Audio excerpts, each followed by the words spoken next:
Saya ingin tegaskan itu semua bukan dari saya dan kami tidak pernah mengedarkan apapun juga. Mantan Gubernur DKI Jakarta Anies Baswedan memperingatkan pendukungnya untuk selalu waspada atas penipuan yang mengatasnamakan partai politik atau organisasi masyarakat buatannya. Sebab kini beredar link-link penipuan berupa formulir pendaftaran hingga permintaan sumbangan. Lebih lanjut, Anies pun mengklarifikasi bahwa pihaknya sejauh ini sama sekali belum mengedarkan apapun. Adapun klarifikasi Anies ini diunggah melalui akun Instagram pribadinya pada Sabtu 31 Agustus 2024. Assalamualaikum, ini singkat aja ya. Beberapa waktu ini beredar, ada formulir, ada QR code, ada nomor rekening, ada yang diminta untuk menyumbang, ada yang diminta untuk mendaftar, ada terkait dengan partai dan ormas.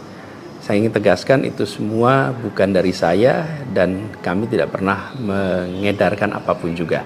Saya paham antusiasme itu luar biasa besar, tapi harap hati-hati, harap kritis, dan sampai dengan hari ini, hari Sabtu 31 Agustus 2024, belum ada formulir apapun, belum ada edaran apapun. Begitu ya, singkat aja teman-teman. Terima kasih. Assalamualaikum.